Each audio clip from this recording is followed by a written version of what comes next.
परमेश्वर के नाम की महिमा हो। प्रभु यीशु मसीह हम सब लोगों को आशीष करें। परमेश्वर के अंदर प्रिय लोगों, आज सुबह थोड़ी देर चर्च में जाकर बैठकर मैं और ब्रदर तंगराज पूरा चर्च को क्लीन करके, झाड़ू वाड़ू मार के, सफाई करके,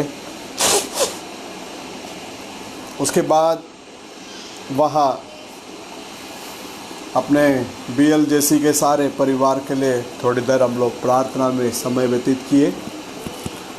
तो मुझे चर्च से घर आने में थोड़ी सी देरी हो गई, इसके लिए मैं देरी से फिर से आपके सामने लाइव आ रहा हूँ। क्षमा कीजिएगा देरी के लिए। परमेश्वर के नाम की महिमा हो। हम लोग प्रार्थना करेंगे। स्तुति हो प्रभु जी, धन्यवाद लॉर्ड। प्रभु यीशु मसीह के नाम से हम आपको धन्यवाद की भेंट चढ़ाते हैं राजा।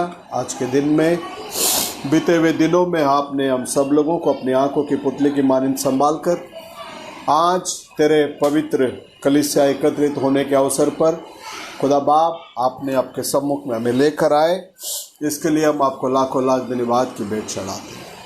हमारे गुनाहों को क्षमा करना, हमारे पापों को क्षमा करना, हमारे अधर्मों को क्षमा करना प्रभु। जितने भी लोग ऑनलाइन हमारे साथ में जुड़ेंगे, सबके साथ में रहना प्रभु, सबको आशीष करना, हर घर परिवार की ज़रूरतों को पूरी करना प्रभु। सारा आदर महिमा गौरव हम आप ही को देते हैं। आशीष कीजिए, अगुवाई कीजिए। छोटी सी दुआ प्रभु यीशु मसीह के नाम से मांगते हैं, सुनकर कबूल कर लेना। आमीन। भाई एक गीत गाएंगे सॉन्ग बुक के अंदर से 355वां नंबर गीत, तू प्यार का सागर है, सागर दया का तू है। ये गीत हम सब लोगों को मालूम है।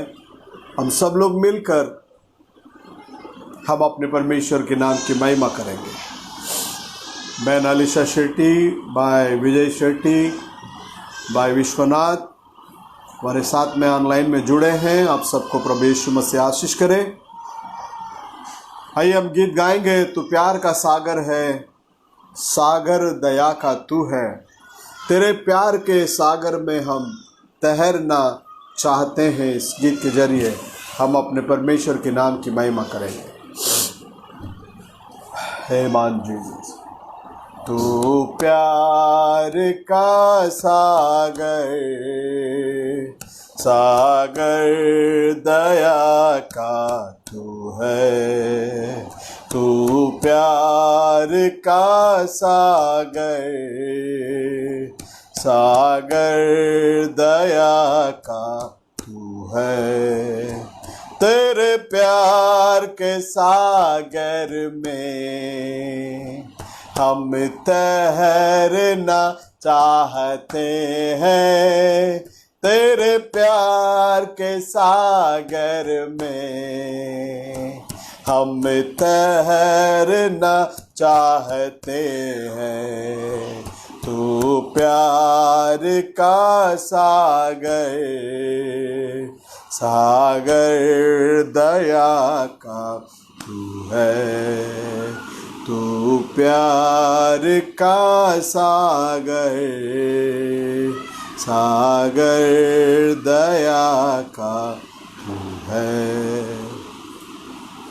गहराई मिले सागर की, ऊंचाई मिले आसमां की। गहराई मिले सागर की, ऊंचाई मिले आसमां की। पर कोई नाप ना पाएगा गहराई तेरे प्यार की। पर कोई नाप ना पाएगा गहराई तेरे प्यार की। तू प्यार का सागर, सागर दया का तू है। तू प्यार का सागर, सागर दया का तू है। परमेश्वर होने पर भी तू मानव रूप धारण किया। परमेश्वर होने पर भी तू मानव रूप धारण किया। प्रभु तेरे इसी प्यार ने हमको दीवाना बनाया।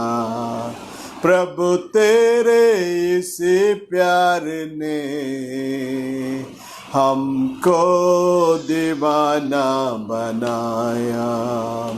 तू प्यार का सागर, सागर दया का तू है। तू प्यार का सागर, सागर दया का तू है। सागर दया का तू है। हे मन जीसस, वाकई में प्रभु यीशु मसीह प्यार का सागर है, वो दया का सागर है। और उसके पीछे करने वाले हम हर एक लोग उस प्यार और उस दया में हम लोग दिन प्रतिदिन आगे बढ़ना चाहिए प्रियो।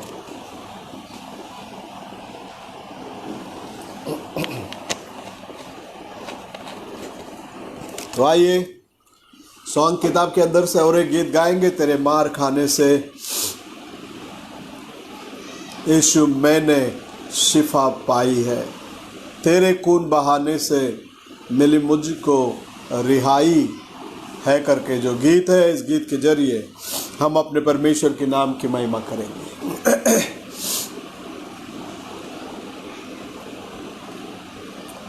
तेरे मार खाने से यीशु मैंने शिफा पाई है, तेरे खून बहाने से मिली मुझको रिहाई है। तेरे मार खाने से यीशु मैंने शिफा पाई है, तेरे खून बहाने से मिली मुझको रिहाई है। कोई चारागर तुझसा नहीं, कोई राहबर तुझसा नहीं, कोई चारागर तुझसा नहीं, कोई राहबर तुझसा नहीं। तूने अपनी जान देकर मेरी जिंदगी बचाई है, तूने अपनी जान देकर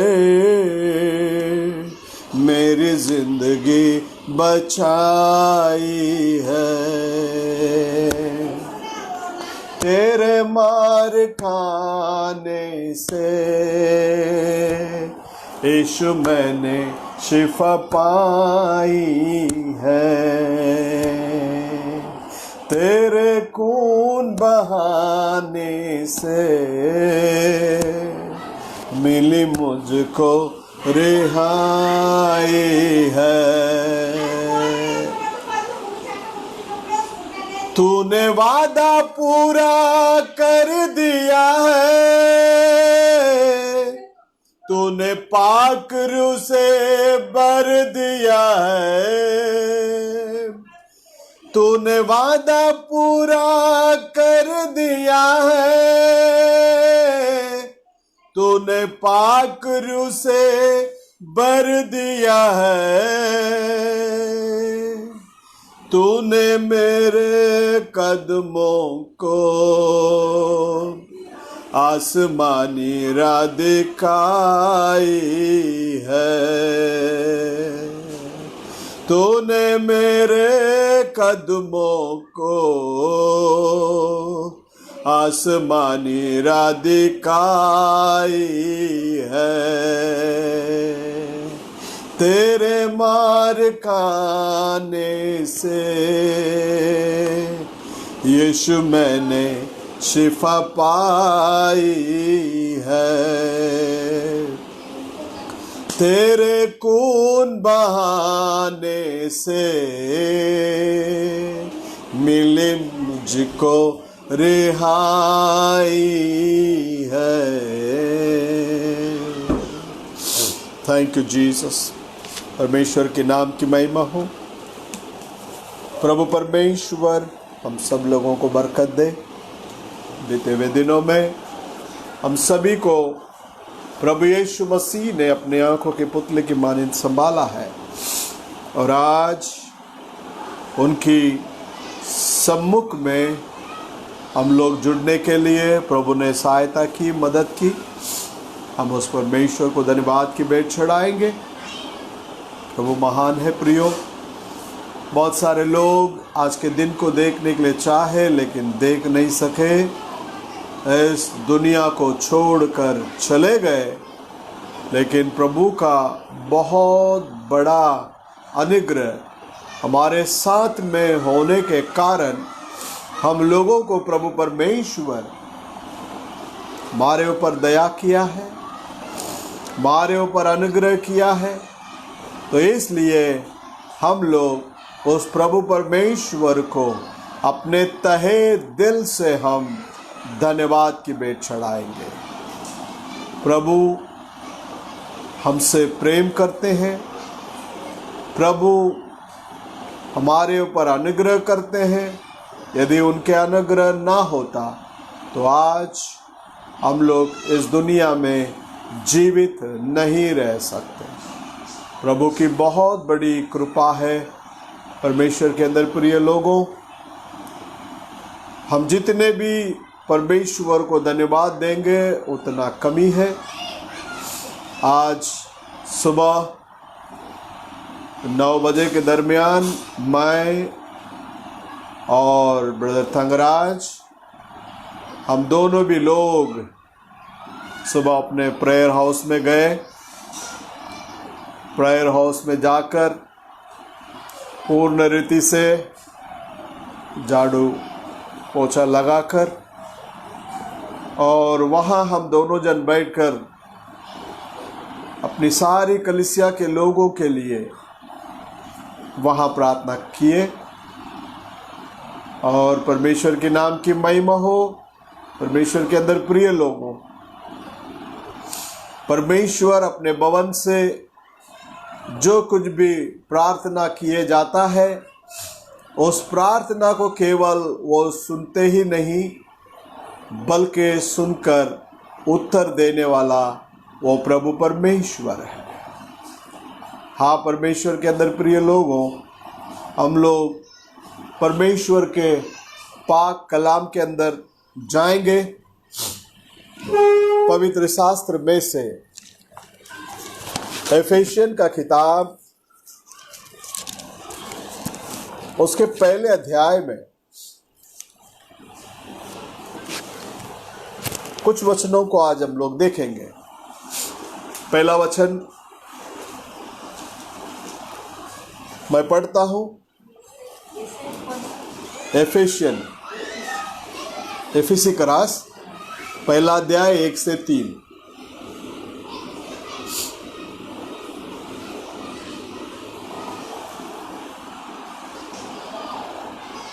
एफेसियन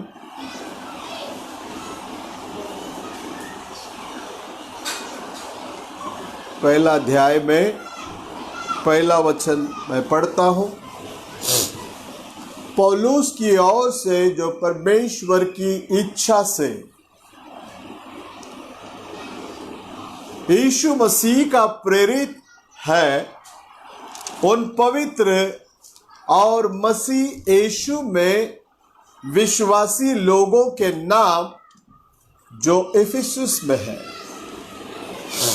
परमेश्वर के अंदर प्रिय लोगों, पौलुस एफेसियन चर्च में खत लिखने के समय में इस रीति से वो शुरुआत करते हैं, पौलुस की ओर से जो परमेश्वर की इच्छा से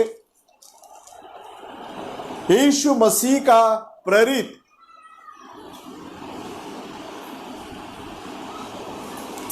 और जो विश्वासी है, उन पवित्र और मसीह यीशु में जो विश्वासी लोग हैं, उनके लिए वो लिख रहा है। तो प्रिय लोगों, पवित्र लोग कौन है? जो मसीह यीशु में जो विश्वास करते हैं वही लोग पवित्र हैं। ये लोग कैसे पवित्र बनते हैं? क्यों मसीह यीशु में जो है उन विश्वासियों को नाम करके यहां पौलुस लिख रहा है? क्योंकि प्रभु यीशु मसीह के लहू से हम सब लोगों को खरीदा गया है और उस प्रभु यीशु मसीह के लहू से हम धोए गए, हम शुद्ध किए गए और पवित्र किए गए हैं। तो इसलिए शास्त्र लेख कहता है, प्रेरितों के काम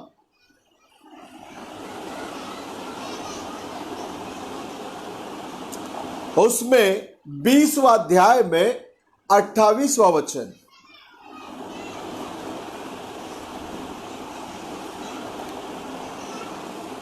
इसलिए अपनी पूरी झुंड की देख रेख करो, जिसमें पवित्र आत्मा ने तुम्हें अध्यक्ष ठहराया है कि तुम परमेश्वर की कलीसिया की रखवाली करो, जिसे उसने अपने लहू से मोल लिया है। मसीह यीशु के अंदर, उस नाम के अंदर जो विश्वासी लोग थे, उन्हीं को संत करके यहां पौलुस जिक्र कर रहा है। तो आज जितने भी लोग प्रभु यीशु मसीह के नाम को स्वीकार किए, जितने भी लोग प्रभु यीशु मसीह के नाम के ऊपर विश्वास किए, जितने भी लोग अपने अपने पापों की क्षमा के लिए प्रभु यीशु मसीहा के नाम से बपतिस्मा लिए और पवित्र आत्मा को पाकर उस नाम के ऊपर विश्वास करके जो लोग अपने आत्मिक जीवन में आगे बढ़ते हैं, वही लोगों को यह शास्त्र लेख पवित्र लोग करके जिक्र करता है। हाँ, परमेश्वर के अंदर प्रिय लोग, उस यीशु का नाम के अंदर वो सामर्थ्य है जो हमें पवित्र बना सकता है, हमें संत बना सकता है। तो उसके बाद यहां एफेसियन में पौलुस और क्या लिखता है, देखिए। कहता है, अपना पिता परमेश्वर। प्रियो, अपना पिता परमेश्वर और हमारे पिता परमेश्वर और प्रभु यीशु मसीह की ओर से तुम्हें अनुग्रह और शांति मिलती रहे। अनुग्रह किसके पास है? प्रभु यीशु मसीह के पास है। शांति किसके पास है? प्रभु यीशु मसीह के पास है। चंगाई किसके पास है? प्रभु यीशु मसीह के पास है। अनंत जीवन किसके पास है? प्रभु यीशु मसीह के पास है। रूपांतर की सामर्थ किसके पास है? प्रभु यीशु मसीह के पास है। उठाए ले जाने का सामर्थ किसके पास है? प्रभु यीशु मसीह के पास है। यहां पौलुस लिखता है, हमारे परमेश्वर और प्रभु यीशु मसीह के पिता का धन्यवाद हो, उसने हमें मसीह में स्वर्गीय स्थानों में सब प्रकार की आत्मिक आशीष दी है। हाँ परमेश्वर के अंदर प्रिय लोगों, हमें अपना परमेश्वर प्रभु यीशु मसीह सभी प्रकार के आशीषों से हमें आशीष किए हैं, ना कि करने वाले हैं। हमें ऑलरेडी प्रभु ने क्या किया? आशीष कर दिए हैं।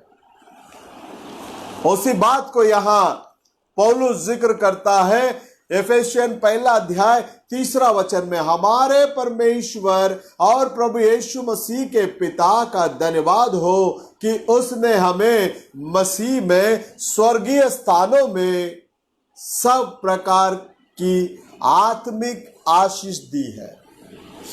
किस प्रकार की आशीष? आत्मिक आशीष। यदि आज आपको और मुझे आत्मिक आशीष ऑलरेडी प्रभु ने दे चुका है, अब देने वाला नहीं है, ऑलरेडी प्रभु ने क्या कर दिया? दे चुका है। तो परमेश्वर के अंदर प्रिय लोगों, ऑलरेडी आपको और मेरे को प्रभु ने जब आशीष दिया ही है, तो उस आशीष को हम कैसे हासिल कर सकते हैं? विश्वास भरी हाथ यदि हमारी मजबूत होगी, हम पूर्ण रीति से अपने प्रभु परमेश्वर से अपनी सभी आशीषों को हम हासिल कर कर ले सकते हैं।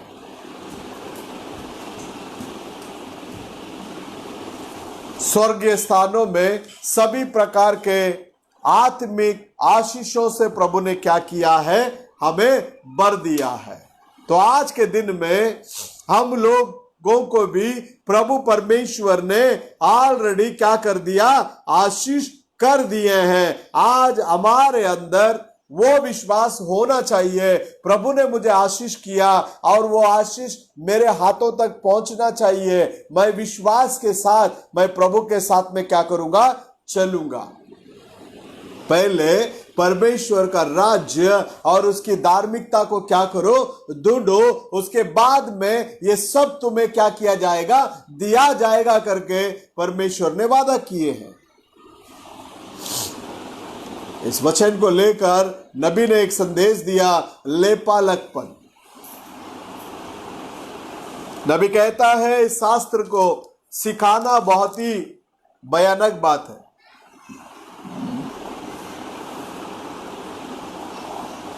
मसीह में हम लोग अब कौन सा स्थान तक पहुंच गए करके कलीसिया जो है पूर्ण रीति से जानकारी रखना जरूरी है करके नबी यहां बताते हैं। प्रचार करना जो है बहुत ही अच्छी बात है, लेकिन इस शास्त्र लेख को सिखाना, टीच करना जो है वो थोड़ी कठिन बात है। और प्रचार करने से भी ये टीचिंग जो है थोड़ा बढ़कर है करके वो बताते हैं। प्रचार जो है एक पापी को वो आकर्षित करके वचन के द्वारा उसका पापमय जीवन को उसको महसूस दिलाता है। ओपनली प्रचार। लेकिन पवित्र शास्त्र के बारे में सिखाना बोलने से एक मनुष्य को उसके स्थान में वो फिक्स करना, कलीसिया के अंदर एक मनुष्य को मसीह में फिक्स करने के लिए ये टीचिंग की जरूरत है। और ये टीचिंग उसको वो स्थान पर क्या करता है? बिठाता है। अगर हम सही स्थान में, सही जगह में अगर नहीं फिक्स होते तो हमारा विश्वास जो है डगमगा जाएगा। हमारा विश्वास क्या हो जाएगा? डगमगा जाएगा। उदाहरण के लिए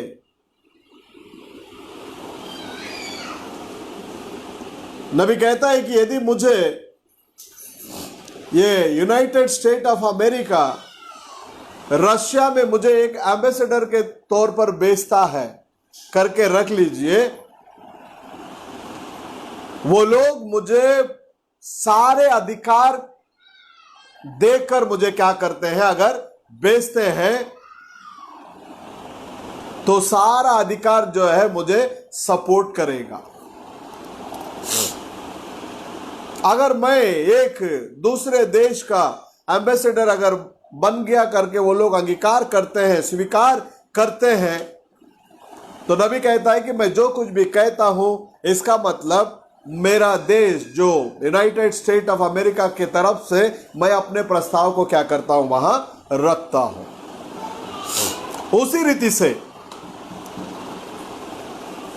यदि हम परमेश्वर के एम्बेसडर्स हैं या परमेश्वर की दूत है, उसके रूप में यदि हमें प्रभु ने भेजा है, तो आकाश के अंदर जितने भी अधिकार है और परमेश्वर जो कुछ भी है वो सारा चीज और परमेश्वर के देवदूत लोग और परमेश्वर का सारा सामर्थ्य वो सब किसके लिए है? हमारे लिए है। क्योंकि हम एक स्वर्ग के दूत के रूप में इस संसार में हम लोग क्या कर रहे हैं? परमेश्वर का एक एम्बेसडर के रूप में इस संसार में हम लोग हैं। इसलिए नबी कहता है कि उसका सामर्थ्य सारी बातें जो है, हम जो कुछ भी बोलेंगे उसको सपोर्ट करना चाहिए। हमें वो अभिषेक करके सही रीति से उसके दूत के सम्मान हमें जब लोगों के बीच में भेजा जाता है तो परमेश्वर अपना शब्द को क्या करना चाहिए? आदर करना चाहिए, और वो परमेश्वर आदर करते हैं। क्योंकि भय और भक्ति के साथ परमेश्वर का कलाम कहता है, तुम लोग पृथ्वी पर जो कुछ भी बांधोगे उसे स्वर्ग पर बांधा जाएगा, और इस पृथ्वी पर जो बंधन आप खोलोगे उसको स्वर्ग में भी वो बंधन क्या किया जाएगा? खोला जाएगा करके प्रभु ने वादा किया। और उस तरह का महत्वपूर्ण प्रतिज्ञा को उसने परमेश्वर अपने कलीसिया को, म्हणजे अपने दुल्हन को दिए हैं। हां, परमेश्वर के अंदर प्रिय लोगों,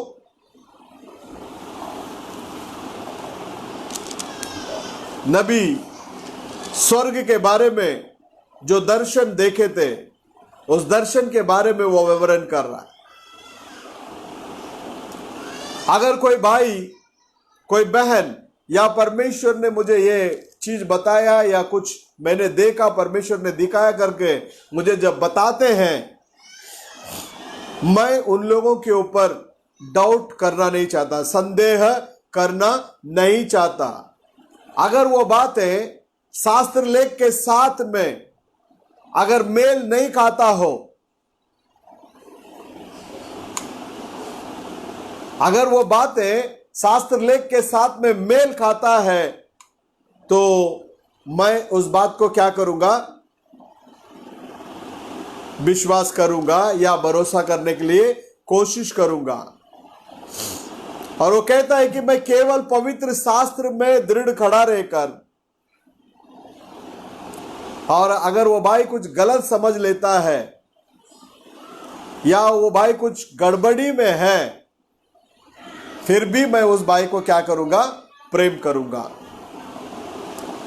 परमेश्वर के अंदर प्रिय लोगों, हम लोग इस दुनिया के अंदर है, कब किसका बुलावा आएगा किसी को पता नहीं। ऐसे भी पूरे दुनिया के अंदर हम लोग देखते हैं कोरोना का कहर के बारे में। तो परमेश्वर के अंदर प्रिय लोगों, जब कभी भी प्रभु का बुलावा आएगा तो हमारे अंदर यह विश्वास होना चाहिए,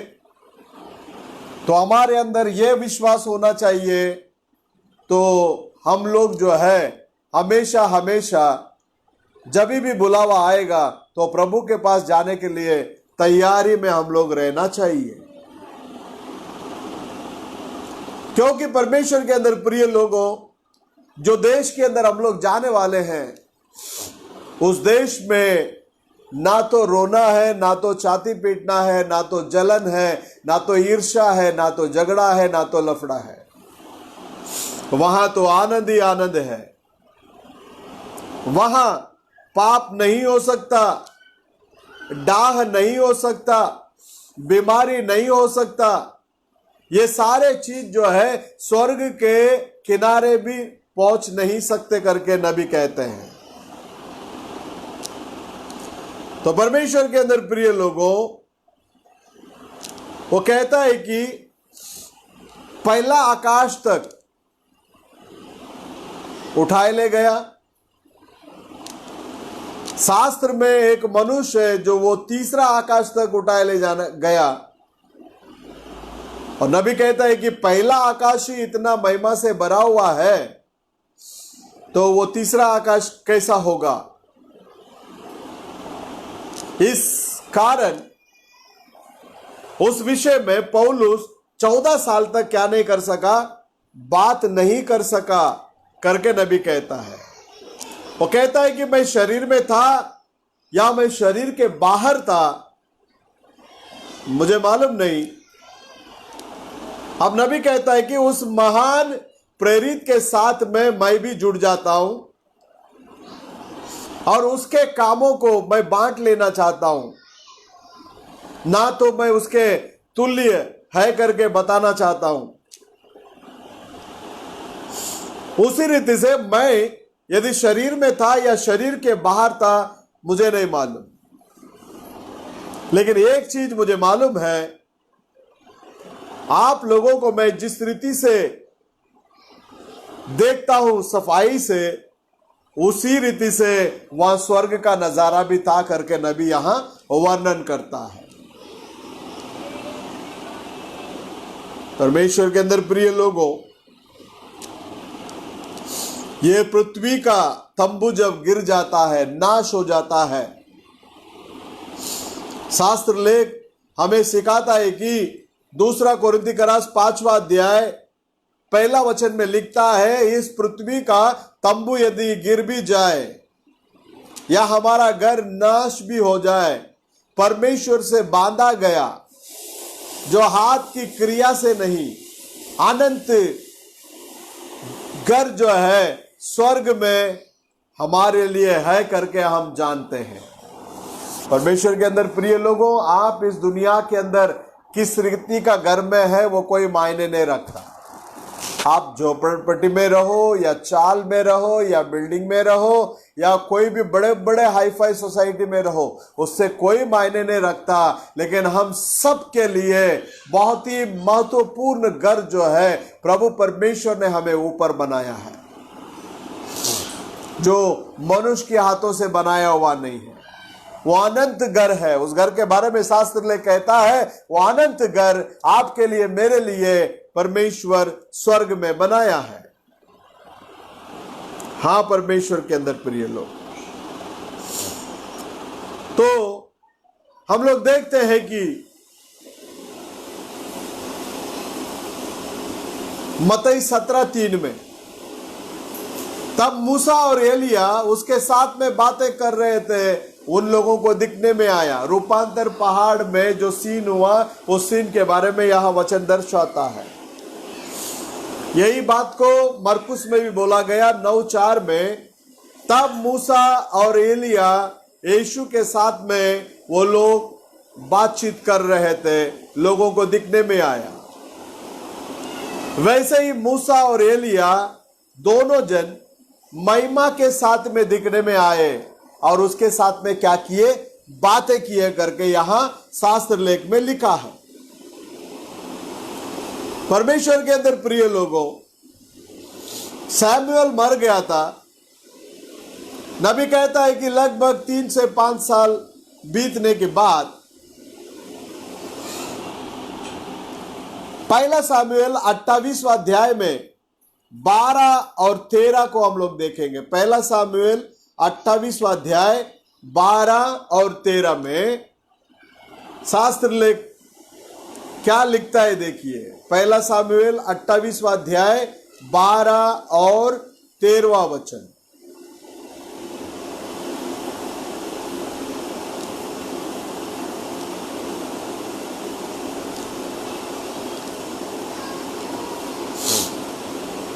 जब स्त्री ने सामुएल को देखा तब ऊंचे शब्द से चिल्लाई और शाऊल से कहा, तूने मुझे क्यों धोखा दिया? तू तो शाऊल है। शाऊल जो है रूप अलग वेश धारण करके ये बावी कहने वाली स्त्री के पास जाकर पूछताछ कर रहा है। अब नीचे से जब सामुएल आया तो वो समझ गई ये बंदा कौन है, शाऊल है। राजा ने उससे कहा, मत डर, तुझे क्या देख पड़ता है? स्त्री ने शाऊल से कहा, मुझे एक देवता पृथ्वी में से चढ़ता हुआ दिखाई पड़ता है। मुझे एक देवता, परमेश्वर के अंदर प्रिय लोगों, जिसके पास परमेश्वर का वचन आया उसके बारे में शास्त्र लेख हमें सिखाता है, वो लोगों को ईश्वर करके कहलाता है। जिसके पास परमेश्वर का वचन आया उनको क्या करके कहलाता है? उनको देवता करके क्या करता है? कहलाता है। प्रभु यीशु मसीह स्वयं उस वचन को क्या किए थे? जिक्र किए थे। तो ये भविष्यद्वक्ता शमूएल ये नीचे से ऊपर उठकर आ रहा है तो वो स्त्री को क्या दिख रहा है? देवता के रूप में दिख रहा है। आदम को जब परमेश्वर ने संसार में निर्माण करके उसको सारे पृथ्वी का अधिकार दिए थे तो वो परमेश्वर का संतान था, परमेश्वर का बेटा था। परमेश्वर हमारा परमेश्वर का बेटा, सन ऑफ गॉड। हाँ, परमेश्वर के अंदर प्रिय लोगों, यहां नीचे से कौन आ रहा है? देवता पृथ्वी में से चढ़ता हुआ दिखाई पड़ता है। अब इस बात को देखा, शास्त्र ले कहता है सैमुएल नीचे से ऊपर उठकर जब आ रहा है चलकर, तो वो स्त्री को वो एक देवता के रूप में नजर आ रहा है। वो स्त्री मुंह के बल गिर पड़ी, शाऊल को देखकर कहती है, आपने मुझे धोखा दिया, आप शाऊल हो। और ईश्वर लोग वो नीचे से ऊपर चढ़कर आ रहा है, इस बात को मैं देख रही हूं। शाऊल सामुएल को देख नहीं सका और वो स्त्री के साथ में पूछता है, उसका रूप किस रीति से है, मुझे जरा विवरण करके बता। अब वो स्त्री बताती है, वो बंदा जो है दुबला पतला है और वो एक शाल को क्या कर रहा है? ओढ़ कर आ रहा है। तो अब शाऊल समझ गया, बेचैनी से वो कहने लगा, वही सैमुएल है। कहता है, मेरे सामने उनको ले आकर खड़ा कर। सैमुएल का उसका जो भी चीज है कुछ भी चेंज नहीं हुआ। आप लोग गौर कीजिए, ऐसा करके नबी बात करता है। इसका मतलब मरने के बाद में भी सैमुएल जो है वो भविष्यद्वक्ता ही था। अगले दिन में क्या होगा करके वो शाऊल के पास सैमुएल ने बताया, मेरे निद्रा को तूने क्यों खराब कर दिया?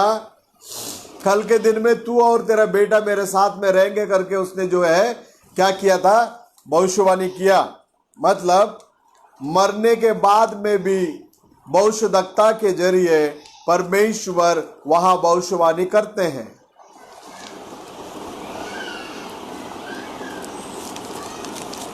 पहला सैमुएल 28वां अध्याय के अंदर 15 से पढ़ता हूं।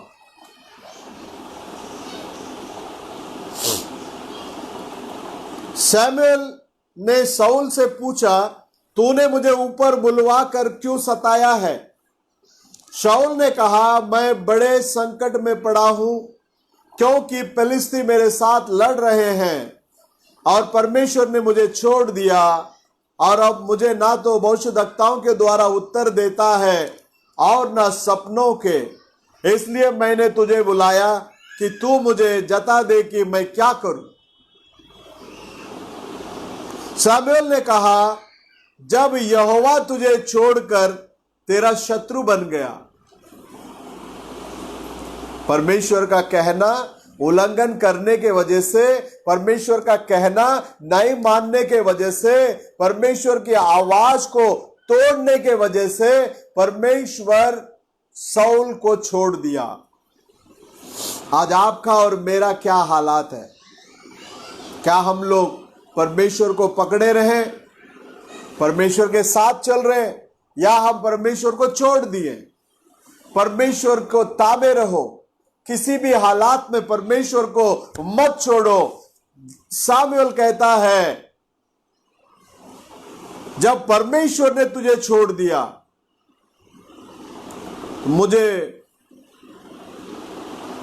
मैं क्या कर सकता है? छोड़ा ही नहीं, केवल परमेश्वर उसका शत्रु भी बन गया। इसके लिए प्रिय लोगों, कलाम को छोड़कर भागना नहीं, संदेश को छोड़कर भागना नहीं, यीशु मसीह का नाम को छोड़कर भागना नहीं। यीशु मसीह का नाम सबसे श्रेष्ठ नाम है। कहता है कि यहोवा तुझे छोड़कर तेरा शत्रु बन गया, तब तू मुझसे क्यों पूछता है? यहोवा ने तो जैसे मुझसे कहलवाया था वैसे ही उसने व्यवहार किया है, अर्थात उसने तेरे हाथ से राज्य छीनकर तेरे पड़ोसी दाऊद को दे दिया है। एक राजा परमेश्वर का कहना उल्लंघन करने के वजह से उसके हाथ से उसका राज्य चला गया। आदम परमेश्वर का वचन को उल्लंघन करने के वजह से उसके हाथ का अधिकार उससे चला गया। आशीष तीसरा वचन में हम लोग देखा, पूर्ण आत्मिक प्रकार की आशीषों से प्रभु ने हमें आशीषित किए हैं, करने वाले नहीं, कर दिए। तो उसके बाद में यहां कहता है 19वां वचन में, फिर यहोवा तुझ समेत इजरायलियों को फिलिस्तियों के हाथ में कर देगा, और तू अपने बेटों समेत कल मेरे साथ होगा। देख लेना, मरने के बाद में भी यहां शमूएल भविष्यवाणी कर रहा है। इसका मतलब जितने लोग मसीह के साथ में रहकर वहां प्रभु के अंदर निद्रा के अंदर रहते हैं, तो उनको किसी भी प्रकार का शैतानी ताकत उनको टच नहीं कर सकता, क्योंकि वो लोग जीते जी भी प्रभु के साथ में रहने वाले लोग हैं। कल के दिन में इस दुनिया को छोड़कर जाने का समय भी आ गया। यदि हमारी ये देह कब्र के अंदर में भी रहता है तो प्रभु हमारे साथ में रहता है। जिस रीति से इसने भविष्यवाणी की, उसी रीति से शाऊल और उसका बेटा का वहां क्या हो गया? देहांत हो गया। प्रियों, तो आज हम लोग कैसे हैं? हम लोग प्रभु के सम्मुख में कैसे हैं?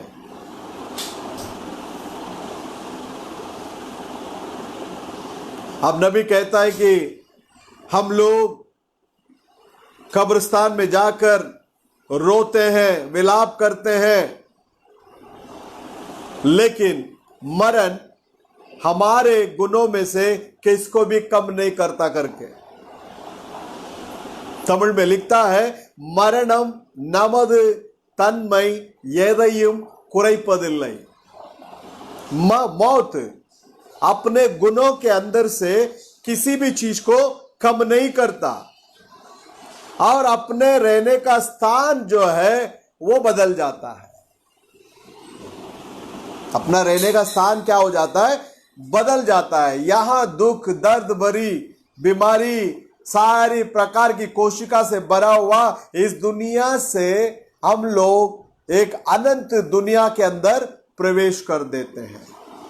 इसलिए वो कहता है कि मरण केवल हमारे रहने का स्थान को जो है वो बदल देता है। इस जगह से हम परमेश्वर के बना हुआ उस नए नगर के अंदर हम प्रवेश कर लेते हैं। समझ लीजिए अभी केवल हमको 1 ही घंटा जीवित रहना है, उसके बाद में हमारा देह मृत्यु के अंदर चला गया समझ जाओ। यदि आप मैं 56 साल का हूं तो अगले घड़ी में मैं 56 साल का नहीं, लगभग 20-21 साल का जवान दिखेगा उस आत्मिक शरीर के अंदर, क्योंकि नबी उसी रीति से बात करता है। कहता है कि और 1 घंटे के अंदर यदि मेरा प्रमोट हो जाता है तो हम 16 उम्र के जवान जैसे हम लोग क्या करेंगे, वहां दिखने में आएंगे करके वो प्रभु का दास इस रीति से कहते हैं। हमें परमेश्वर ने एक मकसद हमारे द्वारा पूरा करने के लिए प्रभु ने क्या किया, इस संसार में हमें रखा है। हां, परमेश्वर के अंदर प्रिय लोग, हर एक को हर एक काम दिया है।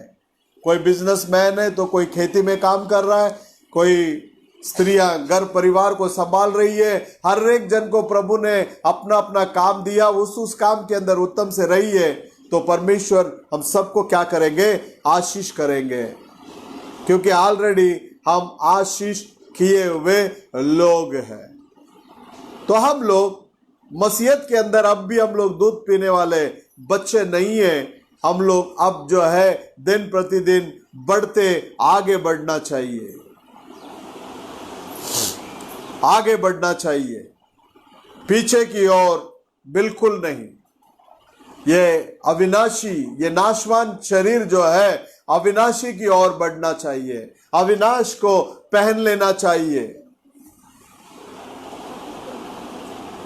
शास्त्र ले कहता है मत्ती 5वां अध्याय 7वां वचन में, मत्ती 5:7,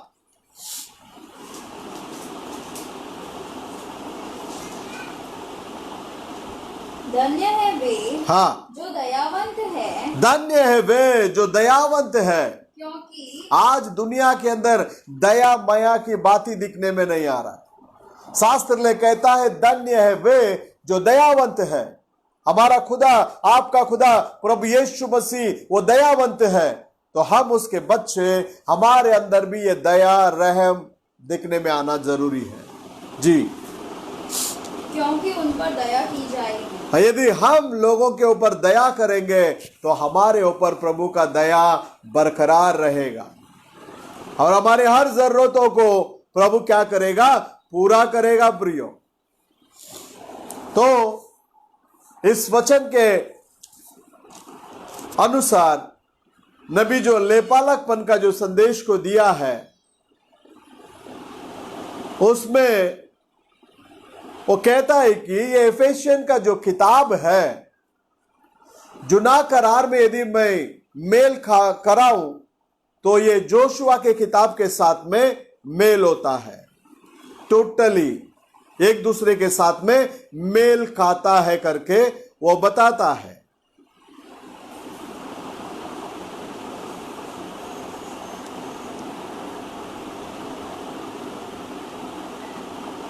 आकाश और पृथ्वी का निर्माण करता परमेश्वर, आकाश और पृथ्वी टल सकता है लेकिन परमेश्वर की बातें कभी नहीं टलता है प्रियो।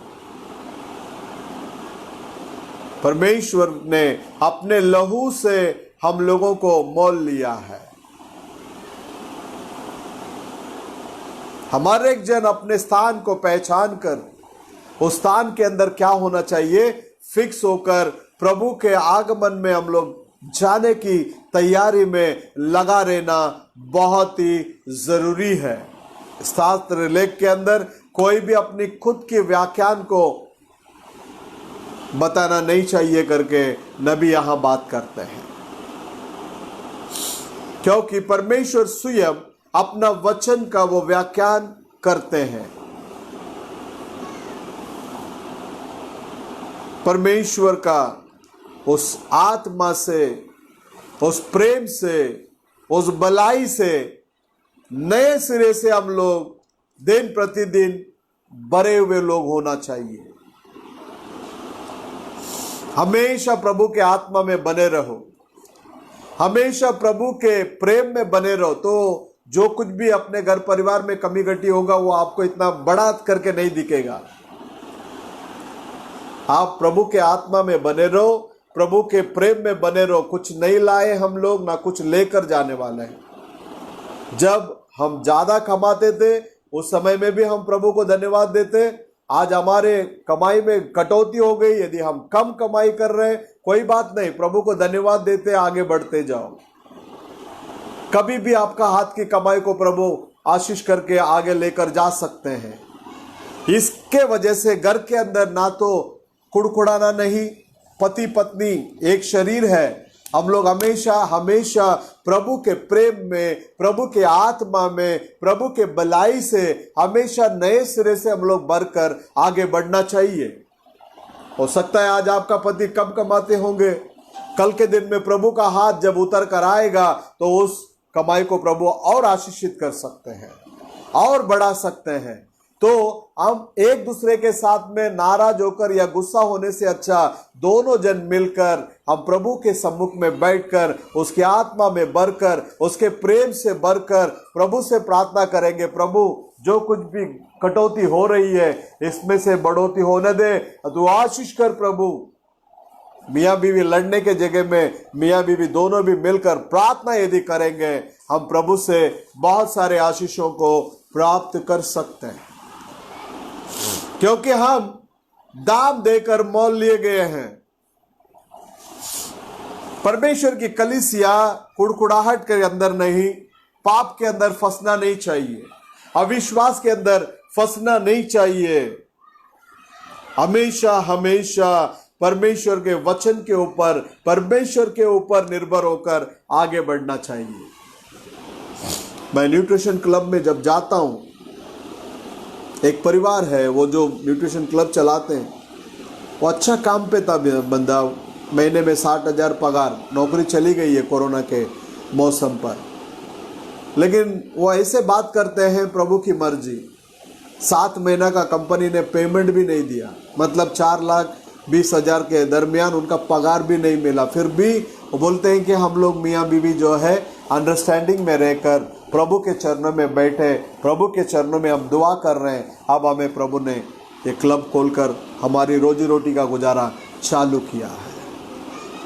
हम मिस्टर एंड मिसेस घर में लड़ाई झगड़ा करने से अच्छा हम लोग प्रभु के सम्मुख में बैठकर प्रभु को स्तुति धन्यवाद करते हुए आगे बढ़ते जाओ। प्रभु हमारा आज भी वो जिंदा है, आज भी वो जीवित है, परमेश्वर है, वो नहीं बदलने वाला परमेश्वर, वो कल और आज युगान युग एक सा परमेश्वर, वो हमारे साथ में है। शैतान यही चाहेगा आप लोग घर में हमेशा लड़ते रहो, झगड़ते रहो। शैतान का सामना करो, शैतान को जगह मत दो। तो परमेश्वर के अंदर प्रिय लोगों, परमेश्वर के आगमन तक हम लोग मसीह की आत्मा में, मसीह की प्रेम में, मसीह की भलाई में हम लोग बढ़ते रहना चाहिए।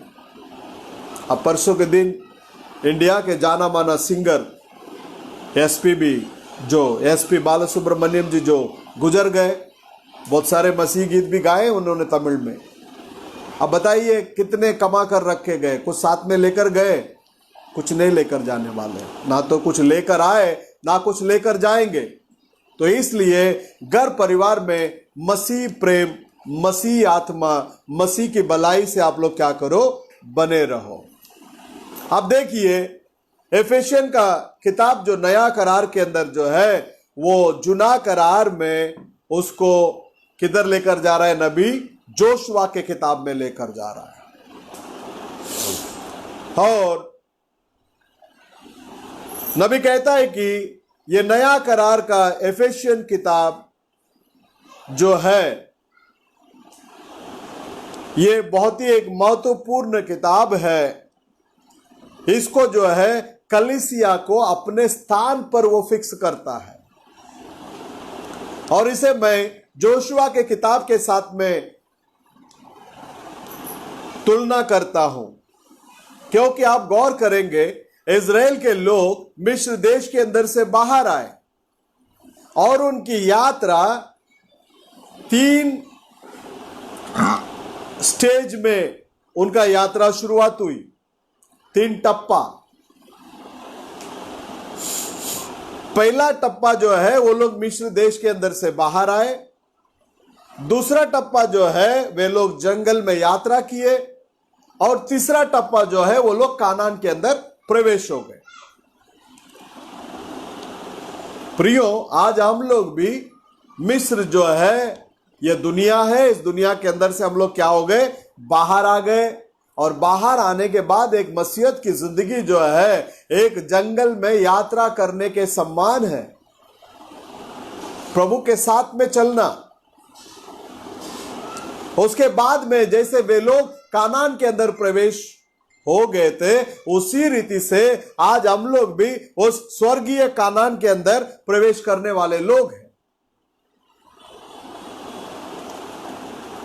1000 साल के राज्यभार हमारे लिए एक मास्टरपीस के रूप में नहीं है, या पहला दिखाया गया एक चिन्ह के रूप में नहीं है। वो 1000 साल के राज्यभार जो है वो जय पाने वालों के युग के लिए एक सामने रखा गया एक चिन्ह है, क्योंकि वहां वे लोग कानान के अंदर हत्या किए, जलाए, और उसके बाद में उस देश को वो लोग क्या किए, हासिल किए। और 1000 साल के राज्यभार के अंदर वहां मरण नहीं होगा। और वो जो किया, दूसरी बात एक और है, वे लोग मूसा को विश्वास किए, विश्वास करके मिस्र देश को छोड़कर वो लोग विश्वास से धर्मी जन जिएगा, इसके अंदर वो लोग आ गए। और जंगल में पिलर ऑफ फायर उनके साथ में वो चले, उस बलि चढ़ाया जा गया, उस मेमना के पाप निवारण बलि उनके साथ में यात्रा किया। नबी कहता है वो पवित्र किए जाना, सैंटिफिकेशन, परिशुद्धमाकப்படுதல்। उसके बाद प्रतिज्ञा किया गया, देश के अंदर प्रवेश किया। आज भी हमारे लिए एक अंतिम समय में नबी को भेजा, उस नबी के संदेश के अंदर हम लोग आ गए। उस नबी का संदेश हमें ये मिस्र, इस दुनिया के अंदर से हमें बाहर खींचकर, तुम एक साधारण व्यक्ति नहीं है, तो मसीह का दुल्हन है करके हमें वो बताया। अब नया करार के अंदर विश्वासी को प्रतिज्ञा किया गया देश कौन सा है? नबी कहता है कि वो प्रतिज्ञा किया गया देश वो पवित्र आत्मा है। उसके बाद में मैं देह में प्रकट हुआ सभी के ऊपर अपनी आत्मा को उंडेलूंगा। मेरे सेवक और सेविका उन दिनों में उनके ऊपर मैं अपने आत्मा को उंडेलूंगा। पढ़िए योएल 2 अध्याय 28 से, योएल का किताब 2 अध्याय 28 से पढ़िए।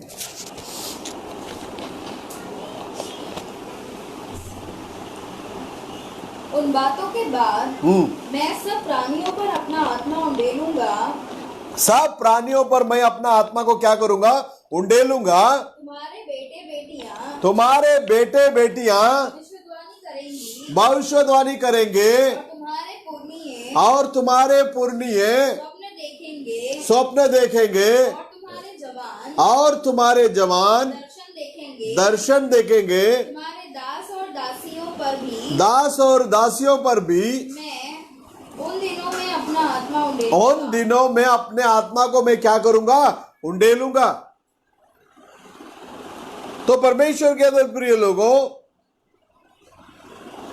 पेंटेकोस्ट के दिन में पतरस जब प्रचार करने का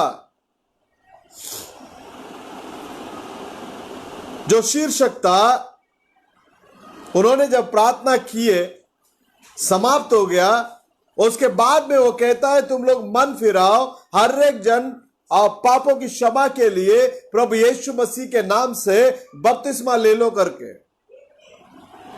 पाप का क्षमा, सारे पापों को हमारे अंदर से हटा देना। आप लोग गौर कीजिए, यॉर्दन को पार करने के पहले जोशुआ लोगों को देखकर कहने लगा, तुम लोग अपने अपने छावनी में जाकर अपने वस्त्रों को धो लो, शुद्ध करो, अपने आप को पवित्र कर लो, कोई भी अपने पत्नी के पास प्रवेश ना करना, और 3 दिन में परमेश्वर की महिमा को तुम लोग क्या करोगे, देखोगे।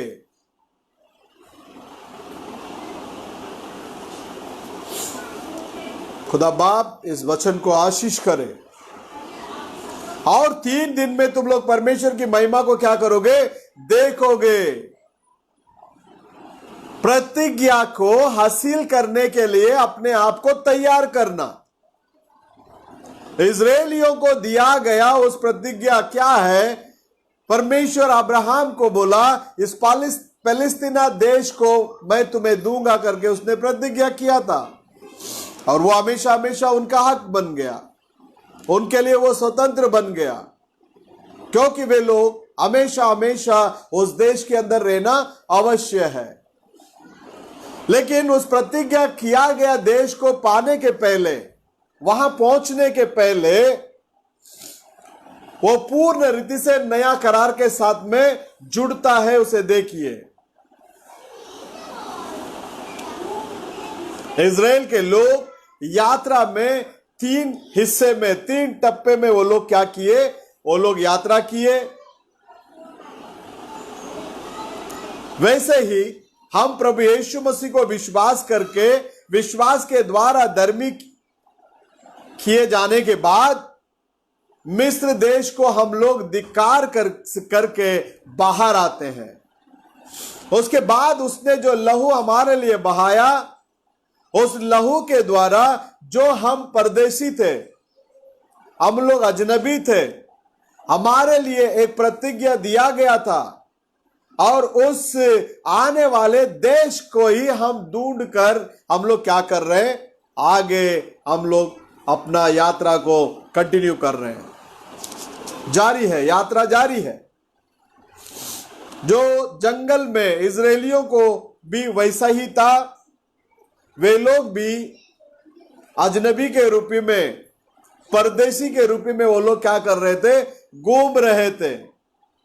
उन लोग विश्राम पाने के लिए जगह नहीं था। प्रत्येक रात में उनके पास आग का खंबा लगातार उनके साथ में यात्रा किया। उस आग के खंबे के पीछे पीछे वे लोग चलने लगे। अंत में प्रतिज्ञा किया गया उस देश के पास आकर वे लोग पहुंच गए। और अब हम विश्वासी भी वही स्थान पर आना अवश्य है। पहले वो एक पापी करके महसूस को पाता है, उसके बाद वो पानी से अलग किया जाकर यीशु मसीह को विश्वास करके वचन के द्वारा पानी के अंदर डूबने के वजह से वो शुद्धिकरण पाता है। वो विश्वास के द्वारा धर्मी किया जाता है, और विश्वास के द्वारा परमेश्वर से शांति को पाकर यीशु मसीह के नाम से बपतिस्मा लेकर वो हिस्सेदार बनकर उस यात्रा में वो हिस्सेदार बन जाता है और हिस्सा लेता है। क्या आप लोगों को समझ में आ रहा है? अब अजनबी और परदेशी के रूप में जो यहां वहां भटक रहे थे, हम लोगों को प्रभु पकड़कर उस प्रतिज्ञा किया गया देश की ओर हमें यात्रा में लेकर चल रहे हैं। इजराइल के लोगों को प्रतिज्ञा किया गया उस देश के अंदर पहुंचने से पहले वे लोग यात्रा किए, वो लोग जब कादेश बर्नेया के अंदर आ गए तो वहां से उस देश को जाकर देखकर आने के लिए, वो देश वाकई में मद और दूध बहने वाला देश है। क्या परमेश्वर हमें इस देश के अंदर लेकर जाने के लिए बोला है, लेके जाएगा कि वो वाकई में हमारे लिए वो देश अच्छा है? इसके बारे में जब वो लोग देखने के लिए गए, 12 जन गए, उसमें से 10 जन रो रहा है, बोलता हम लोग उसके अंदर जा नहीं सकते क्योंकि वहां के लोग बहुत तगड़ा है, बहुत मजबूत है, इसके वजह से हम लोग वहां जा नहीं पाएंगे और हम लोग उसके सामने टिड्डियों के समान दिख रहे करके वो लोग बता रहे थे। किसके समान? टिड्डियों के समान। तो परमेश्वर के अंदर प्रिय लोगों, देख लेना वो लोगों का स्टेटमेंट को देखो। गणना का किताब 13वां अध्याय, उसमें 31 को पढ़ना। 13th चैप्टर में 31st वर्ड है।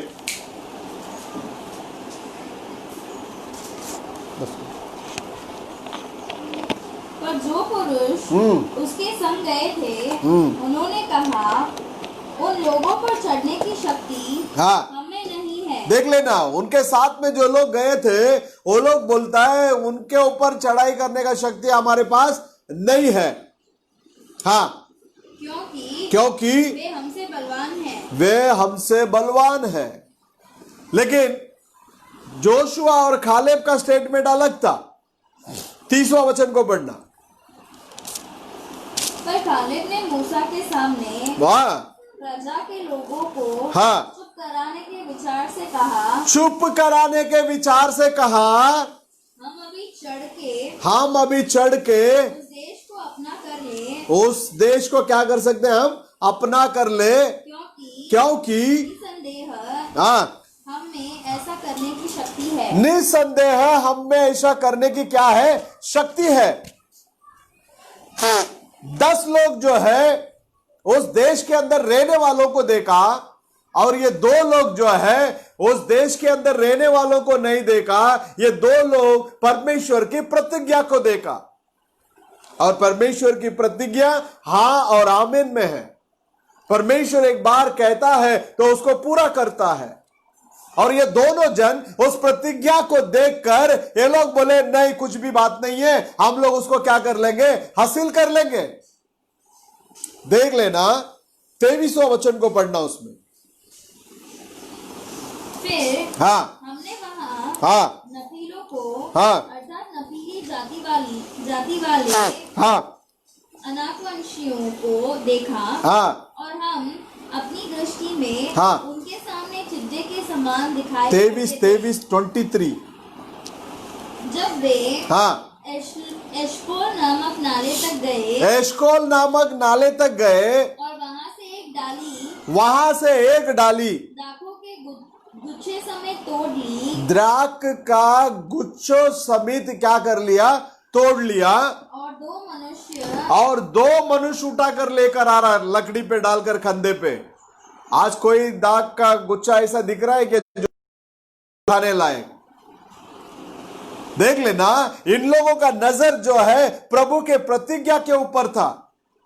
जोशुआ कालेब वहां से निशानी लेकर आ रहे हैं, चिन्ह को लेकर आ रहे हैं। उसी रीति से यीशु मसीह कलवरी सलीब पर मरने के बाद जब वो ऊपर चले गए, ऊपर चला जाने के बाद वहां 50वें दिन में, पेंटेकोस्ट के दिन में जब पवित्र आत्मा के रूप में मंडली के अंदर उतर कर आए, वो चिन्ह और चमत्कार को लेकर आए। पवित्र आत्मा जब आता है 9 प्रकार के वरदानों को लेकर आता है और ये 9 प्रकार पर कलीसिया की उन्नति के लिए रखे हैं। प्रेम फल, गलातियों में पढ़ने के टाइम पर लिखता है आत्मा का फल तो प्रेम है। तो यहां 10 जन रो रहा है, लेकिन 2 जन बोलता है नहीं, हम जीत लेंगे, हम हासिल कर लेंगे, क्योंकि ऑलरेडी प्रभु ने हमें वो दे दिया है। तो आज मसीहत की जिंदगी में हमारी दिन प्रतिदिन की जरूरतें जो कुछ भी होगी, विश्वास के साथ में प्रभु ने हमें दे दिया है करके हम जब प्रभु को स्तुति धन्यवाद करके आगे बढ़ते रहते हैं, हम जो चीज के लिए प्रभु से मांगे वो अपने और दौड़ कर आता है और वो प्रभु ले आकर देता है। किसी भी जरूरत चीजों से हमें वंचित नहीं रखता प्रभु। हम जो कुछ भी चीज हमें चाहिए करके हमारे विचार में वो ताट्स के रूप में आता रहेगा, उस चीज को प्रभु हमारे सामने ले आकर फेंक कर चले जाते हैं। ले, तुझे ये चाहिए ना, ले पकड़। तो आज परमेश्वर के हम जो लोग हैं कुड़कुड़ाने वाले नहीं, बल्कि प्रभु को स्तुति और धन्यवाद करने वाले बने। लोग कहते हैं कि हम आसानी से जीत जाएंगे क्योंकि वो परमेश्वर का प्रतिज्ञा है। आज लोग पवित्र आत्मा को पाकर अन्य भाषा में बातें कर कर परमेश्वर के सामर्थ को पाकर चिन्ह और चमत्कार को करने के बजाय लोग कहां जाकर बैठ गए? जहां रीति रिवाज संप्रदाय है वहां जाकर बैठ गए। कुछ नहीं कर पाएंगे। जहां रीति रिवाज संप्रदाय अंदर घुस गया वहां परमेश्वर कार्य नहीं करता। जहां परमेश्वर का वचन आजादी के साथ में प्रचारा जाता, परमेश्वर का वचन आजादी के साथ में उसको अपना कर उसके अधीन में जब हो जाता है, उन सारे लोगों के लिए प्रभु का वचन, प्रभु का आशीष और आमीन करके है। जितने लोग रास्ते में कुड़कुड़ाए थे वो पूरा वंश को परमेश्वर ने रास्ते में खत्म कर दिए, समाप्त कर दिए प्रियो। वहां रास्ते में वे लोग जंगल में नाश हो गए। लेकिन विश्वासी जो कालेब और जोशुआ, वो लोग प्रतिज्ञा किया गया उस देश को ही देखकर वो लोग आगे बढ़ते गए और वो लोग कहने लगे हम उसे हासिल कर लेंगे, हम उसको क्या कर लेंगे?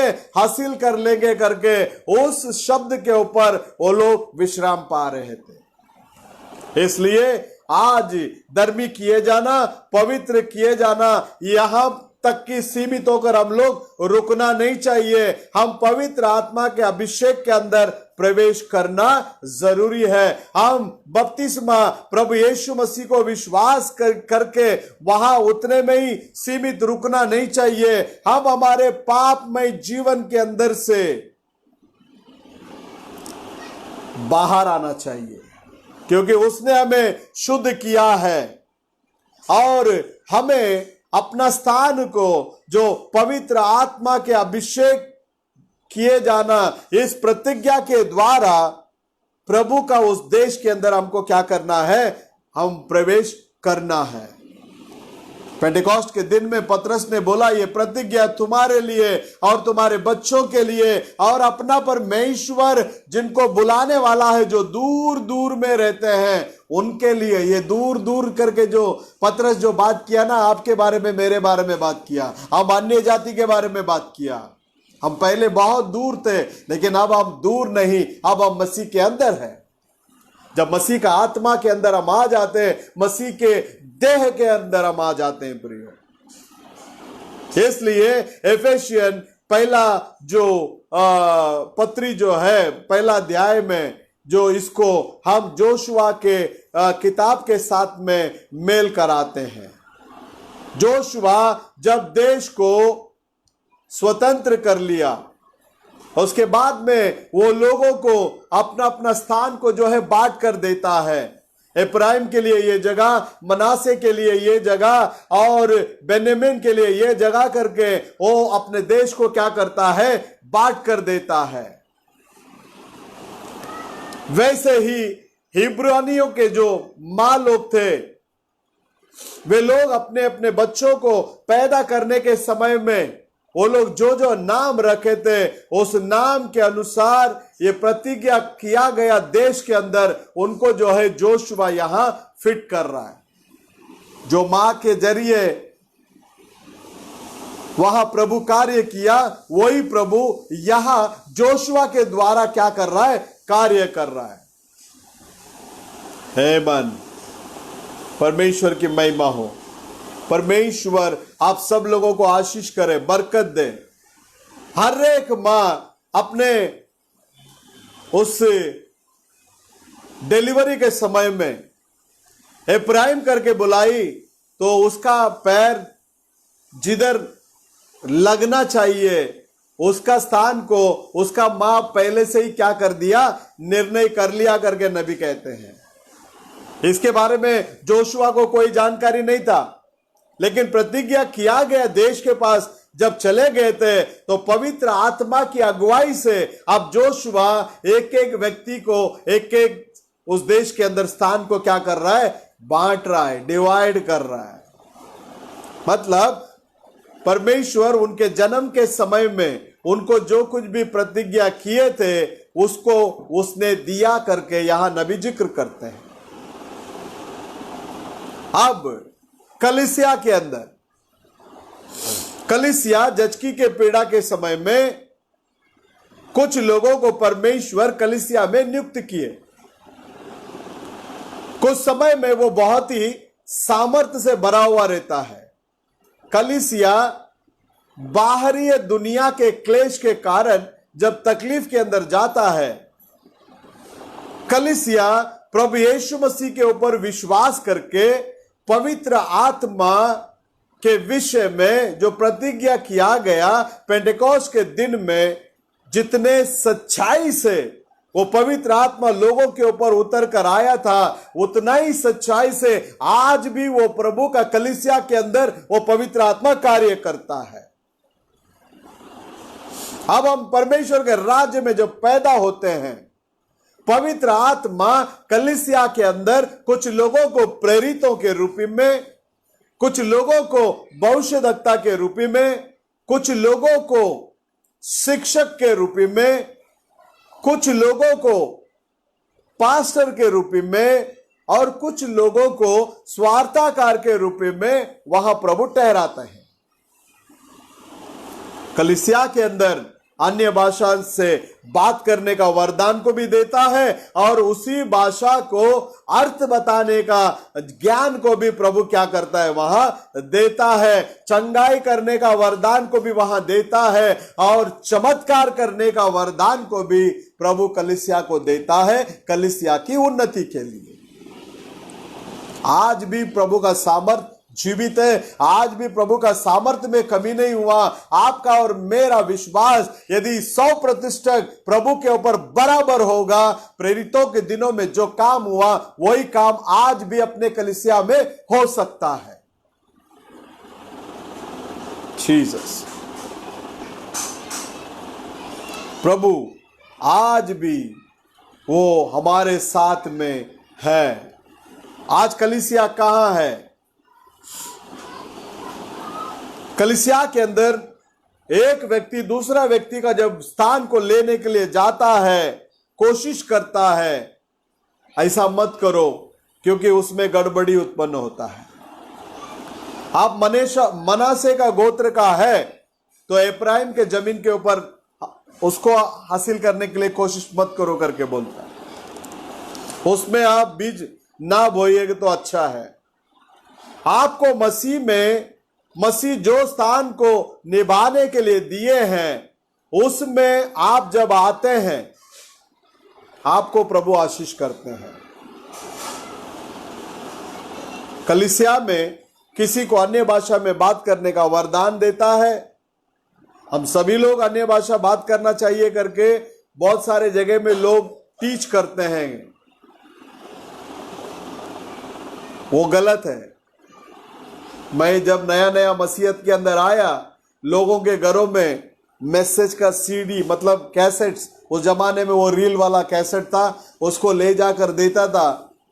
जब एक घर में मैं उस कैसेट ले जाकर देने के लिए गया तो एक सेवक कुछ बच्चे लोगों को जमा करके अन्य भाषा में बात करने के लिए सिखा रहा है। डोंगीपना बहुत चलता है मसीहत की जिंदगी में। हमें डोंगीपना के अंदर नहीं जाना है, हमें ओरिजिनलिटी के अंदर आना है। सभी लोग अन्य भाषा बात करना करके कोई जरूरी नहीं है। एक ही कार्य को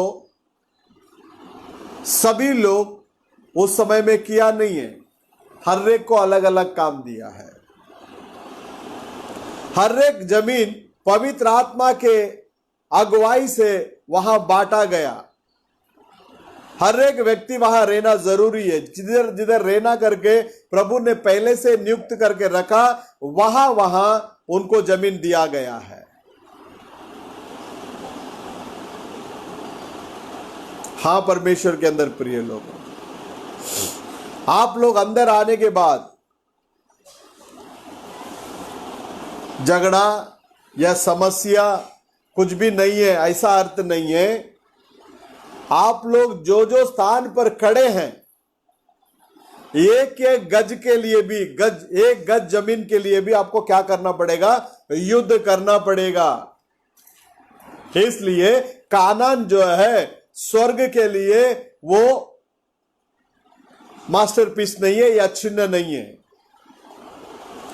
क्योंकि कानान के अंदर युद्ध था, समस्याएं थी, हत्या था, वहां लड़ाई झगड़ा था। वो परमेश्वर सिद्धता से वहां वास करने का एक स्थिति के लिए वो एक उदाहरण के रूप में है करके नबी बताता है। परमेश्वर जब अपने साथ में चलते हैं, इस विषय में आज कलीसिया के अंदर कुछ गड़बड़ियां हैं।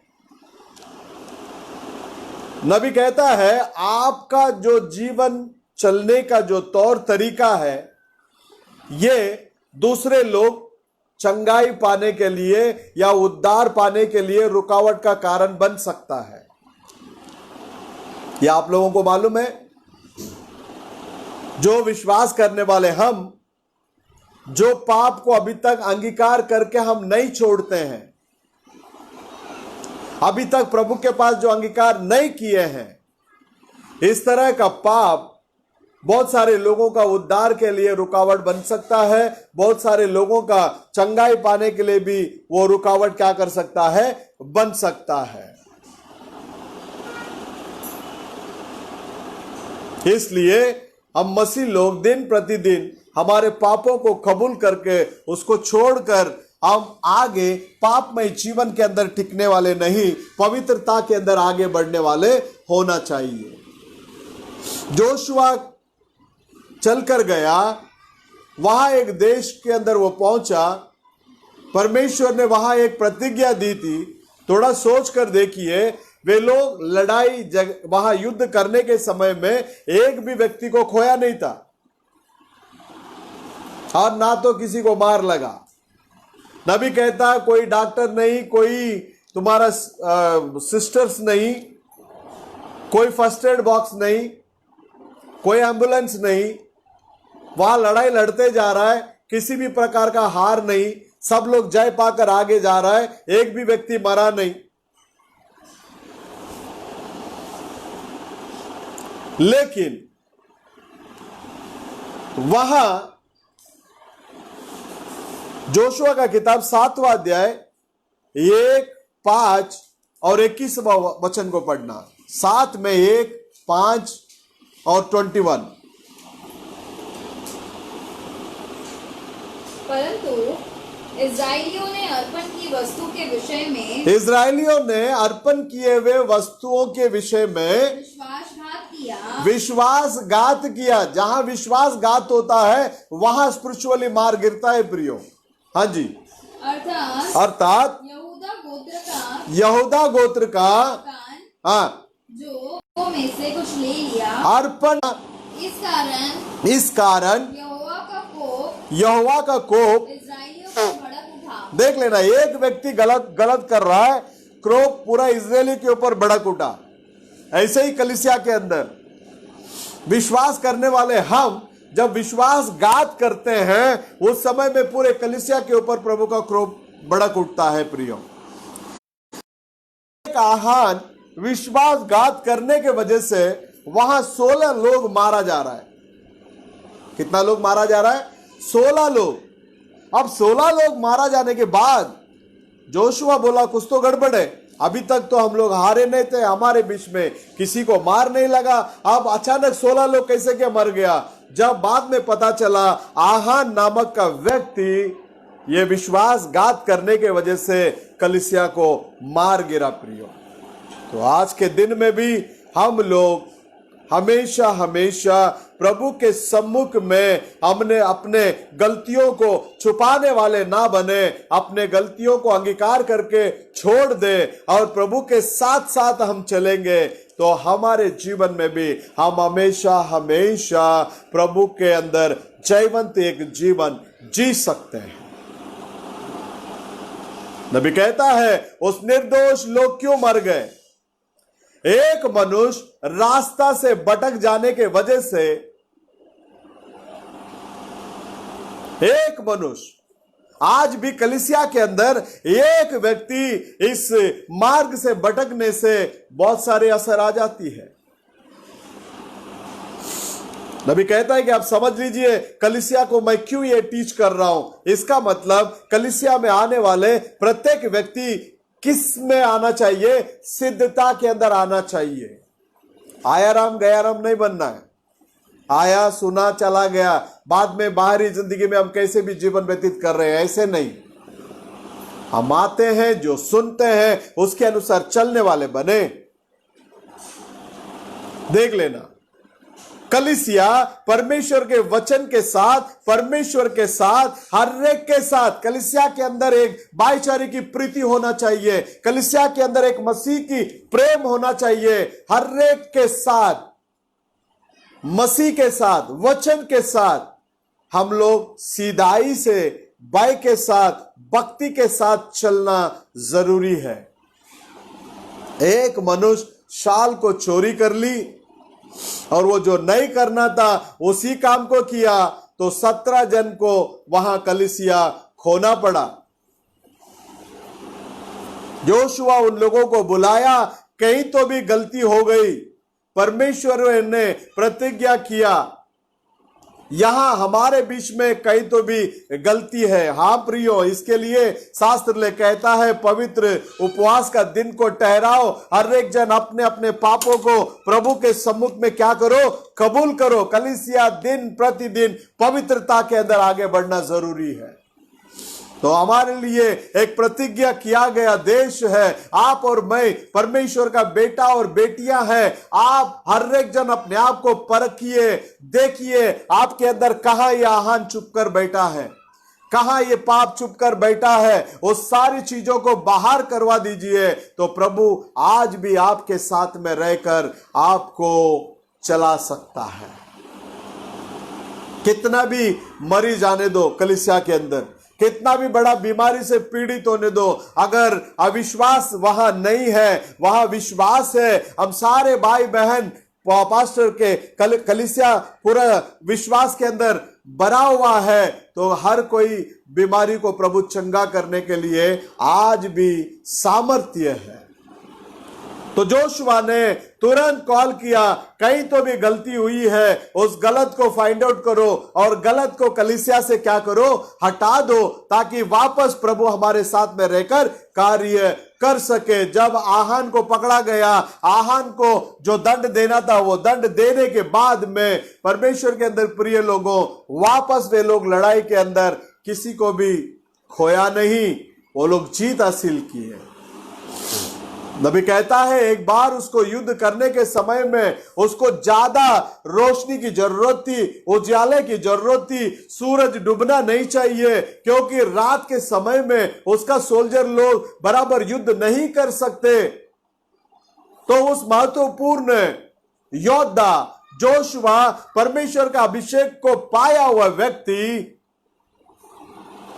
प्रभु से प्रार्थना करता है और सूरज से कहता है ये सूरज तो वहां ही रुक जा करके, क्योंकि उसको थोड़ा ज्यादा समय की जरूरत थी और सूरज वहां ही रुक गया। प्रियो, उस देश को वो हासिल करने तक लगभग 12 घंटा वो वहां ही ठहरा था करके यहां नबी कहता है। इसलिए यहां नबी जोशुआ का खिताब को जो है एफेसियन के साथ में वहां टैली करके बात करता है। आज हम कलीसिया के लोग प्रभु के अभिषेक के अंदर निरंतर बने रहना अवश्य है। निरंतर उस अभिषेक के अंदर बने रहकर प्रभु के लिए हम लोग आगे बढ़ना बहुत ही जरूरत है प्रियो। जिस रीति से इजराइल के लोग कानान देश के अंदर अलग अलग जगह में उन लोगों को वहां जोशुआ फिक्स किया था, उसी रीति से परमेश्वर हम लोगों को उसके कलीसिया में क्या करता है, वो फिक्स करता है। आमीन। हम मसीह के अंदर कैसे आते हैं? पहला कोरिन्थी का राज 12वां अध्याय के अंदर लिखता है, हम सब लोग एक ही आत्मा से एक ही शरीर में बपतिस्मा किए गए। कौन सा बपतिस्मा? कैसे किए जा रहे हैं? पवित्र आत्मा से। इस पानी के बपतिस्मा हमें मसीह के साथ में नहीं जुड़ता प्रियो। हम लोग मसीह के शरीर में तब आते हैं एक ही आत्मा से जन्म लेने से, ना तो एक दूसरे को हाथ मिलाने से, ना तो एक दूसरे के लेटर लिखने से, ना तो एक दूसरे के ऊपर पानी छिड़काने से, ना, एक ही आत्मा में हम सब लोग एक ही शरीर के अंदर बपतिस्मा किए जाते हैं। वही परमेश्वर है और हम वास करने के लिए दिया गया वो देश जो है वो पवित्र आत्मा है। जिस रीति से यहूदी लोग वास करने के लिए कानान देश दिया, उसी रीति से हम लोग, हमारे लिए पवित्र आत्मा को प्रभु ने दिया। एक ही आत्मा से हम सब लोग एक ही शरीर के अंदर जाते हैं। आमीन जीसस। हाँ परमेश्वर के अंदर प्रिय लोग, आज आप और मैं मसीह के शरीर के अंदर आना जरूरी है। आप और मैं मसीह के देह के अंदर कैसे आएंगे? उस एक ही आत्मा के द्वारा। अंतिम समय के संदेष्टा के संदेश के अनुसार हम ना तो कोई यूनानी है, ना तो कोई यहूदी है, ना तो कोई कुछ है, हम सब के सब प्रभु यीशु मसीह के शरीर के अवय हैं। जो अंतिम समय के नबी ने जो प्रचार किया गया, जो गुप्त बातों को रिवील किया, उसमें से एक गुप्त ये भी है, वो एक ही शरीर में अन्य जाति भी जाकर फिक्स होता है और वही शरीर में यहूदी भी आकर फिक्स होता है प्रियो। तो आज हम कहाँ हैं? क्या आज भी हमारे जीवन में हम लोग अभी तक जो अंगीकार नहीं किया हुआ पाप हमारे साथ में लेकर घूम रहे हैं? अगर ऐसे हम घूमते हैं तो आज हम प्रभु के पास अपने आप को सरेंडर करेंगे, हवाले करेंगे। प्रभु हमारे सारे पाप में जीवन से हमें छुड़ा, बचा, संरक्षण कर, तू चला करके आज भी उसकी ओर पुकारने वालों की आवाज को सुनकर उनको उठाकर खड़ा करके चलाने के लिए वो सामर्थ्य परमेश्वर है। आइए हम दुआ करेंगे। स्तुतिए प्रभु जी, धन्यवाद लाड, राजाओं का राजा, प्रभुओं का प्रभु, महिमा में परमेश्वर, आगमय ज्योति के अंदर वास करने वाले प्यारे खुदावन, इस समय के लिए हम आपको लाखों लाख धन्यवाद की भेंट चढ़ाते हैं। हमारे पापों को क्षमा कर, हमारे गुनाहों को क्षमा कर, हमारे अधर्मों को क्षमा कर। कलीसिया के अंदर प्रभु जी प्रत्येक बहन भाइयों को पवित्रता के अंदर फिक्स करना प्रभु, पवित्र आत्मा से भर देना। हर दिन हर रात प्रभु तेरे बच्चे लोग तेरे साथ में चल सके, सहायता कर, मदद कर। जितने भी लोग ऑनलाइन देखे सभी को आशीष करना, इसके आगे जितने भी लोग देखने वाले हैं उन्हें भी आशीष करना प्रभु।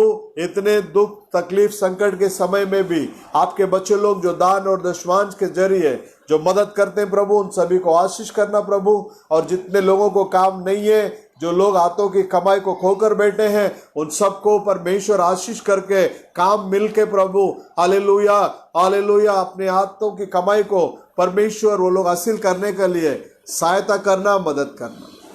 हम सबको तेरे हाथों में देते हैं। सारा आदर महिमा गौरव हम आप ही को देते हैं। छोटी सी दुआ प्रभु यीशु मसीह के नाम से मांगते हैं, सुनकर कबूल कर लेना।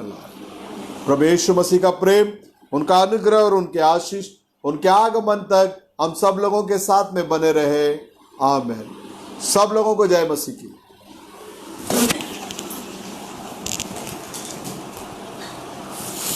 Praise the Lord.